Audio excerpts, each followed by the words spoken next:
আসসালামু আলাইকুম। আশা করি সবাই ভালো আছেন। কথায় আছে মাছে ভাতে বাঙালি। কম বেশি আমরা সবাই প্রতিদিন পরিবারের সদস্যদের জন্য কিছু না কিছু খাবার রান্না করে থাকি।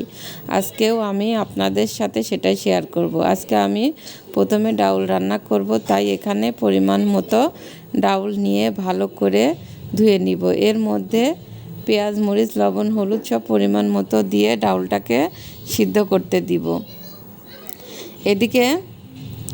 এদিকে আমি প্রতিদিন রান্না করার সময় দুটি পাখি আমার কাছে আসবেই। আমি তাদেরকে ভাত দেই, ওরা খেয়ে চলে যায়। ডাউলটা সিদ্ধ হয়ে গেলে একটু নাড়াচাড়া করে পানি দিয়ে দিব এবং তার মধ্যে টমেটো, ধনেপাতা দিয়ে বলক উঠিয়ে ডাউলটাকে তেলে দিয়ে দিব। এরপর আমি ছোট মাছ রান্না করব। পেঁয়াজ, মরিচ, তেল ও লবণ, জিরা গুঁড়া দিয়ে পেঁয়াজ মরিচটাকে ভালো করে মেখে মাছগুলো দিয়ে আলতো হাতে মাখিয়ে হাতটা ধুয়ে পরিমাণ মতো পানি দিব, একটু ঢাকা দিব। কিছুক্ষণ পর আমার মাছটা হয়ে গেছে। এবার আমি কিছু বেগুন কেটে নিয়েছি, এটাকে আমি লবণ, হলুদ, মরিচ গুঁড়া দিয়ে মেখে নিব।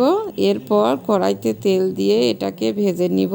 এই তো আমার আজকের রান্নাটা ভালো লাগলে লাইক, কমেন্ট এবং শেয়ার করবেন, পাশে থাকবেন। সবাইকে ধন্যবাদ।